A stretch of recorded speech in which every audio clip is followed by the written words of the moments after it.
Estamos de volta com o TV Câmara Entrevista, que hoje aborda o tema corredor ecológico. Sobre isso eu converso com a Tatiana Mota, que coordena a Associação Corredor Ecológico do Vale do Paraíba. Tati, posso chamar de Tati, né? Por favor. A gente estava conversando aqui no outro bloco sobre a questão hídrica aqui do Vale do Paraíba. Falando um pouco do Rio Paraíba, né? O Vale do Paraíba, o Rio Paraíba, ele está entre duas serras, né? Serra da Mantiqueira e a Serra do Mar, né? A gente sabe que o Rio Paraíba, como você mesmo acabou de falar, sofreu uma crise hídrica muito forte, né? Como o corredor ecológico faz, assim, na prática, para conseguir preservar o rio? Fundamental essa pergunta. Quando a gente fala de planejamento estratégico da paisagem, que entra na metodologia que o corredor desenvolveu para fazer corredores aqui no Vale, a gente está falando de plantar estrategicamente, e plantar estrategicamente nesta fase de crise hídrica que nós nos encontramos é restaurar APPs e mananciais. É você trazer o status quo da natureza, que era onde tinha floresta nos olhos da água, que permitia a infiltração da água no solo e produção de lençol freático para alimentar o Rio Paraíba do Sul. É isso que a gente precisa fazer para ontem. Então, é óbvio, tem outras ações interessantes que precisam ser feitas para atacar a crise hídrica. A transposição é uma delas, e a gente está falando de infraestrutura cinza. Agora, a infraestrutura verde, ela tem que acontecer. Porque hoje a gente não, por dois motivos. Quando a gente fala de rios voadores, que são aqueles rios que vêm pelas nuvens trazidas da Amazônia, eles são fundamentais, que são eles que produzem a nossa chuva aqui. A Amazônia, degradada e desmatada, não produz rios e deixa de chover aqui. Você muda o fluxo, né, natural das coisas. O Brasil, aqui a nossa região, ela está na mesma linha do deserto do Saara e do Kalahari. Então a gente era para ser deserto, se a gente não tivesse a Amazônia, por exemplo. A Amazônia, inclusive, seria um dos maiores desertos do mundo, né? Exatamente, exatamente. Então, se acaba com essa floresta, a gente pode virar deserto, fácil. A gente tem cerrado aqui, né? Que é um pouco, traz um pouco isso. Enfim, então a gente precisa olhar para isso. Plantar nas APPs e nos mananciais é a melhor estratégia para você começar a olhar para a crise hídrica e começar a atacá-la. Porque você precisa produzir água, e você produz água plantando floresta, permeabilizando o solo, trazendo de novo, fazendo com que o solo seja permeável a ponto de absorver essa água da chuva e a ponto de fazer adensar o lençol freático. Então é isso que a gente tem que fazer, imitar a natureza de novo. Eles já inventaram uma palavra para isso, isso chama Nature-Based Solutions. Nature-Based Solutions. É soluções baseadas na natureza. Então quais são as soluções que a gente olha para a natureza e tenta reproduzir? Então a gente precisa começar a fazer isso com muita urgência. Esse assunto está sendo discutido mundialmente. O ano passado nós participamos de um congresso em Paris falando só sobre Nature-Based Solutions, e daí são várias soluções. E acabamos de voltar de Estocolmo 2 semanas atrás, na World Water Week, que a gente foi convidado para levar o Vale do Paraíba para mostrar a importância hídrica do Vale, do nosso Rio Paraíba, mundialmente. Então, o que a gente está fazendo aqui para manter essa nossa água preservada? Então, assim, por isso que eu falo que a gente já caiu nas graças do mundo. Tá todo mundo olhando para a gente, todo mundo sabe do potencial. Não é à toa que a Mantiqueira, quando você traduz, né, a Mantiqueira, que é serra que chora, a nossa serra chora. E ela chora porque ela produz muita água. E essa água abastece muita gente. Sim. E a gente precisa preservar com restauração, estrategicamente. Falando um pouco disso, agora entrando até numa questão mais econômica, a gente sabe que a água é um fator assim, determinante nas nossas vidas, basicamente para tudo, né? E que cada vez mais aumentam a preocupação, né, em relação ao consumo e até quando teremos água potável para realizar. Os dados da revista Super Interessante revelam que 69% da água é usada para agricultura, por exemplo. A agricultura gera desmatamento. O desmatamento é ruim para o corredor ecológico. Como que vocês fazem como que é essa relação de vocês com a agricultura? Porque a gente sabe que, de acordo com que a população aumenta, a procura pelos produtos que advêm da agricultura também aumentam. Como manusear toda essa relação? agrofloresta, que é o que está acontecendo no mundo com muita força, no Brasil com muita força, e o Vale está comprando essa briga agora. Porque hoje a gente já consegue produzir alimentos sem agrotóxicos, consorciando com floresta. Então esta é a solução. A gente precisa voltar para os primórdios, a gente precisa voltar a consumir alimento com qualidade, sem veneno. Como você faz isso? Fazendo um consórcio entre floresta e produção de alimentos. A floresta equilibra esse ambiente, faz com que você não precise de agrotóxicos para matar os bichos, porque ela mesmo faz esse equilíbrio natural. Então, o Vale do Paraíba hoje já tem a rede agroflorestal do Vale, tem vários produtores pequenos e médios produzindo alimentos já com consórcio com floresta, que você daí resolve 2 problemas. Você está plantando floresta nas APPs, você está fazendo as linhas de mata nativa e nas entrelinhas você está plantando o alimento. Em Jacareí a gente tem alguns produtores que estão entrando nessa linha de agrofloresta também, e a gente realmente acredita que essa é a grande solução. Então, Vale do Paraíba, silvicultura, agropecuária, mais pecuária. Como que a gente trabalha com os produtores rurais? Fazendo o planejamento estratégico da propriedade deles. O melhor lugar para ficar o gado, o melhor lugar para fazer a produção dele, o melhor lugar para ter a floresta dele, porque ele precisa restaurar as APPs se ele tiver APP na propriedade, e se for um produtor um pouco maior, também implantar na sua reserva legal. Pelo código você tem que deixar 20% da sua área preservada ou restaurá-la. E se ele quiser entrar nessa questão de produção de alimentos, a gente ajuda nesse planejamento da agrofloresta, que é o que está acontecendo. Em São José dos Campos, os maiores agroflorestadores, vamos dizer assim, que fazem agrofloresta é o movimento MST, que fica ali perto, indo para Monteiro Lobato, ali na Zona Norte. Então o MST está fazendo agrofloresta e produzindo alimento em uma escala considerável já. Interessante. Aqui em Jacareí, a gente tem florestas plantadas pelo homem, né? Que são as florestas de eucalipto. Uhum. Para o corredor ecológico, essas florestas são boas ou ruins? As florestas de eucalipto, eu acho super interessante a gente abordar esse tema, porque tem sempre o mito, né? É isso, as pessoas falam que é um deserto, na verdade, deserto um deserto verde. Eucalipto chupa a água do solo, Diz enfim. que consome muita muita água, água, então eu acho legal a gente falar disso. Primeiro, para o corredor ecológico, eucalipto é passagem. Se a gente está falando de promover conexões de fragmentos, a floresta de eucalipto, ela faz essa conexão. Ela serve de passagem para os animais. Então, num planejamento, você ter nativa com eucalipto é extremamente estratégico, olhando com esse viés. Na floresta de eucalipto, você consegue fazer consórcios, produção de mel, você consegue, inclusive, produzir gado, você consegue fazer esses consórcios. Também é interessante. Para a produção de água, todo mundo fala, chupa água. Qualquer monocultura para se desenvolver até a floresta nativa precisa muita água no começo, porque como eles precisam de nutrientes e muita água para poder crescer.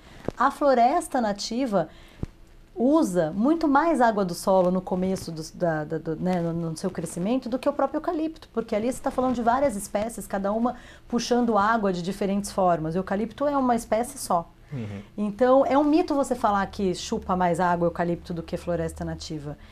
Porque depois que elas crescem, elas têm a troca de água com o ambiente. Então, elas absorvem, a árvore tem esse papel de troca, né, da evapotranspiração. Então, isso não é verdade. Agora, qualquer monocultura, se ela domina um espaço, é um problema. Porque você está empobrecendo o solo e diminuindo a biodiversidade. Se ela está em consórcio com floresta nativa e com outras... Tem harmonia. A gente está falando de diversidade. Maravilha. Então... Nós temos algumas perguntas dos internautas aqui, que a gente vai ler para você. Deixa eu soltar aí. A primeira é Isabela Madonna. A maior dificuldade que eles encontram no processo de reflorestamento. Quais são as maiores dificuldades? O homem. Porque a gente precisa mobilizar as pessoas para entender a importância de ter aquela floresta em pé. Então, eu nem digo que é uma dificuldade, é um desafio mesmo, você trabalhar o produtor rural para mudar a mentalidade dele, que dá para ele ter a pastagem, a produção de alimentos e a floresta no mesmo espaço. Porque quando a gente fala de pastagem extensiva, ele quer largar o gado solto e não quer preocupar com a floresta. Não, você consegue diminuir esse espaço desse gado e até mais estratégico para o próprio gado. Gado não precisa ser alpinista, ele não precisa subir montanha, porque você endurece a carne, você prejudica. Tem uma série de fatores. Tem uma série de fatores. Então, o maior desafio, Isabelle, é a gente trabalhar a mobilização das pessoas, é fazer o produtor rural entender a importância de continuar com a produção dele e também ter floresta. Próxima pergunta é a do João Vitor Costa. Como que a gente vê na prática como funcionam os corredores ecológicos? Acho que aí a pergunta dele é assim, como é o processo, né? Vocês plantam, como que é o estudo para cada tipo de terra? Toda vez que a gente tem toda vez que a gente recebe uma demanda, né, de começar a plantar, a gente faz a prospecção das áreas e sempre olhando quais áreas que têm APPs degradadas para a gente plantar. E sempre fazendo esse planejamento estratégico para esta área que vai ser plantada conectar com outro fragmento. Então é assim que a gente vê. Inclusive a gente está vendo um antes e depois aí, né? A gente está vendo um antes e de depois uma região ali. Aqui. É Guará? Aí é Cruzeiro. Desculpa, então, aí, Cachoeira Paulista. Cachoeira Paulista. Então aí antes já estavam plantadas as árvores, já né? Já tinham as árvores, com 1 metro, 1,5 metro, e 1 ano e meio depois a gente ficou com essa floresta. E se você olhar ao fundo, você tem um fragmento. Então tá perto. A gente sempre trabalha assim. Você pode conhecer o corredor ecológico ligando lá no nosso escritório, 39 49 20 38, ou entrando no site, e a gente pode levar vocês para conhecer na prática como é que é esse trabalho. Mas ele trabalha, a gente trabalha assim, convencendo o produtor, fazendo a mobilização e mostrando para ele a melhor lugar para plantar esse corredor, né? Fazer esse corredor. Assim, porque a gente tem que estudar o ambiente, que planta que dá ali melhor, sempre trabalhando com a biodiversidade, né? Você tem que colocar entre 40 a 80 espécies para você realmente formar uma mata atlântica de novo. Agora, Tati, uma problemática, né? A gente sabe que é um investimento a longo prazo, e alto, certo? E São alto. 10, 20, 30 anos para uma árvore crescer e cumprir o seu papel ali. A gente acaba meio que correndo contra o tempo, né? Porque a gente tem um desmatamento, as questões ambientais estão muito graves, então a gente tem um tempo curto e uma solução que é a longo prazo.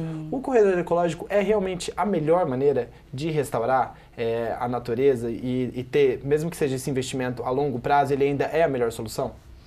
Não, tem várias soluções. A gente tem que trabalhar com todas elas. Então, quando a gente fala, o corredor ecológico é uma das estratégias que a gente tem para fazer a restauração. Mas muitas vezes, se você chegar numa propriedade e você observar aquela área, simplesmente fazendo um cercamento, aquela área vai regenerar sozinha. Simplesmente você conduzindo o plantio, aquela outra área regenera sozinha.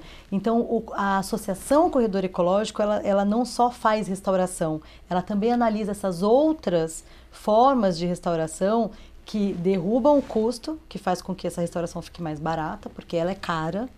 Né? A gente está falando aí de entre 25 e 30 mil reais para restaurar 1 hectare de terra. É caro. Sim. Então, a gente também tem que estudar outras alternativas e sempre antenado com as novas Nature-Based Solutions, com as novas soluções baseadas na natureza.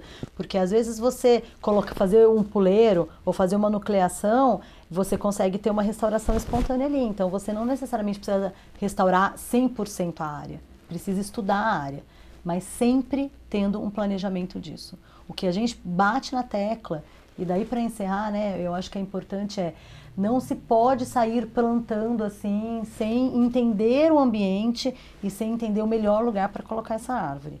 Então tem que ter um planejamento, como tudo na vida, e para plantar árvore também. Então esse é o recado, assim, a gente precisa pensar estrategicamente como fazer esse plantio. Pensar nas estradas, vai construir estrada aqui, trem de alta velocidade Rio-São Paulo, a gente já tem o desenho. Se vai acontecer ou não, a gente não sabe, mas a gente não vai plantar ali, porque se acontecer, eles vão tirar as árvores que a gente colocou. Então você tem que ter esse olhar de longo prazo para você poder fazer uma floresta que realmente fique e que ela realmente preste o serviço ecossistêmico que ela precisa prestar. Então, em resumo, mesmo que seja um investimento a longo prazo, é um investimento, a gente pode dizer, eterno, né? Porque vão ser plantados em lugares que não haverão desmatamento de forma alguma, pelo menos daqui a algumas décadas. Por isso o planejamento, exatamente. Maravilha. Agora, entrando um pouco nessa questão, até uma pergunta um pouco simplista, mas Imagina. Do aquecimento global. Tá. A gente sabe que o clima mesmo tá bem... Tá louco, né? Exatamente. Uma semana faz frio, uma semana faz muito calor, a gente já não consegue ter uma previsão assim exata do que acontece. Isso impacta no desenvolvimento dos corredores ecológicos? Eu digo assim, na hora do plantio, porque o clima mudou, né? Sim, a mata também, a natureza vai se adaptando, né, ao clima. Isso prejudica?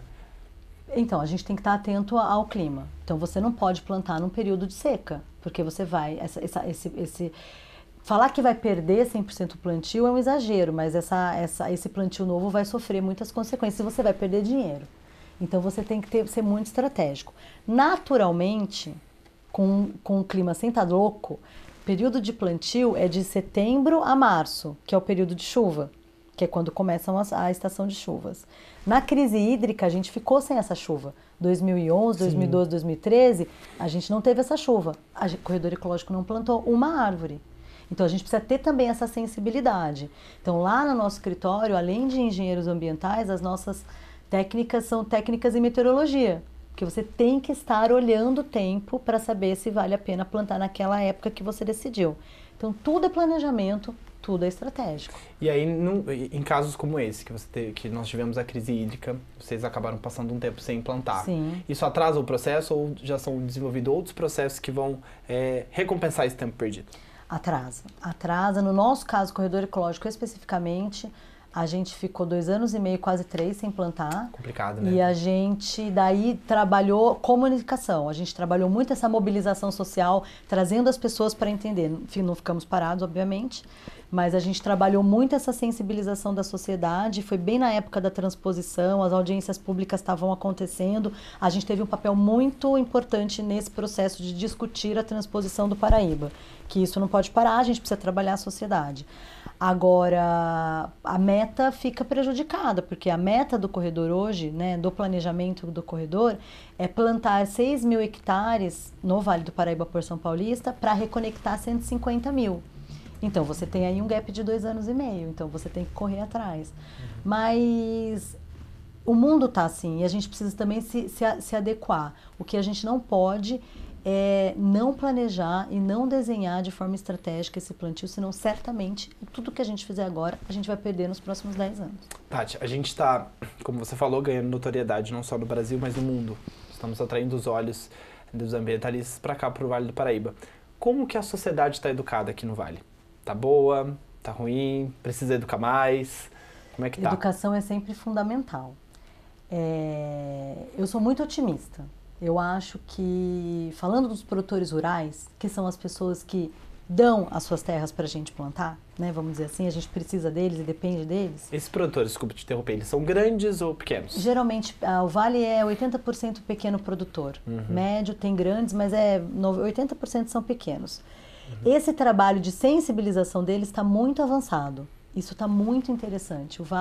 Os produtores do Vale estão começando a entender essa questão da floresta produtiva, a importância de restaurar suas propriedades, e o Código Florestal também ajudou nesse processo, porque todos agora têm que fazer a adequação das suas propriedades. Então a gente tem uma política pública aí que está caminhando nesse sentido. Sociedade geral, né, a gente tá tendo muito avanço, sim, na educação ambiental dentro das escolas. Então, o Corredor tem programa que está hoje nas escolas públicas de Guaratinguetá, Paraibuna e na Fundasa, aqui em São José. Outras empresas e outras organizações sociais têm programas incríveis também, então a gente também está caminhando para isso. Isso é muito interessante. Agora, a população que não teve essa educação, que eu acho que posso falar da gente, que a gente não ouviu falar muito isso na escola, né? Eu quando eu tava... Que é, sei lá, uma geração aí mais velha, nossos pais, por exemplo, o trabalho daí tem que ser de formiguinha em casa, porque essa relação água, abre a torneira e sai água, e a água vem da rua, né? Tem água na rua hoje, vou lavar calçada, essas coisas a gente tem que parar. E daí a gente precisa começar. Então, vai demorar, é um processo cultural de transformação. A gente estamos caminhando para isso, por isso que é muito importante a gente olhar para quem a gente vai votar esse ano. Quem está trazendo a agenda ambiental? Quem olha para isso? A gente está neste momento agora e a gente precisa olhar para isso. Mas é um processo lento. Mas eu acho que o Vale está se preparando sim. Não é justo eu dizer que não. A gente está se preparando. Mas é um processo de mudança de cultura. Sim. Agora, em relação, você falou 2 exemplos práticos muito bons, que é lavar calçada, que eu acho que hoje tem que ser um absurdo, né, para as pessoas, lavar a calçada, e essa questão, né, a gente abre para escovar o dente, para ver, a água tá vindo da rua. Em exemplos práticos, assim, o que você deixa para a sociedade urbana, nós que moramos na cidade, como nós podemos ajudar os corredores ecológicos? Bom, a gente precisa olhar para essa questão da água de forma muito crítica. A gente não tem mais água abundante como a gente sempre teve. A gente precisa começar a mudar os nossos hábitos de banho, de higiene, para preservar essa água. Assim vocês ajudam o Vale do Paraíba, não só o corredor. Como ajuda o corredor ecológico? Divulgando as ações do corredor, tentando entender principalmente essa relação da floresta com a água. Porque a hora que a sociedade entender que realmente a gente precisa de um ambiente mais reflorestado para a gente ter um equilíbrio e produção de água, vai estar ajudando não só o corredor, mas vai estar ajudando o Vale inteiro. A gente precisa, toda vez que a gente subir para campos ou descer para a praia, e a gente largar os celulares, olhar para fora e amar essa paisagem que a gente tem, porque a gente está numa das regiões mais ricas do mundo. Mata Atlântica é hotspot mundial de biodiversidade. A gente é muito privilegiado, a gente está numa região linda. Quando a gente começar a amar essa região que a gente tem, a realmente entender que a gente produz água para 15 milhões de pessoas, que a gente está no meio de um bioma importantíssimo e que a gente pode sim começar a cuidar dele em casa, separando o nosso lixo, diminuindo o nosso uso de água, começando a consumir produto agroecológico, porque daí a gente está estimulando os produtores a ter floresta com produção, a gente já vai estar fazendo o melhor serviço. É isso que a gente precisa fazer, começar a mudar os nossos padrões de costume e de consumo. Então, só com as nossas práticas diárias, como você falou, comer produtos agroecológicos, jogar o lixo no lugar certo, a gente já consegue ajudar o corredor ecológico, e o corredor ecológico faz a parte dele, que é fazer as plantas.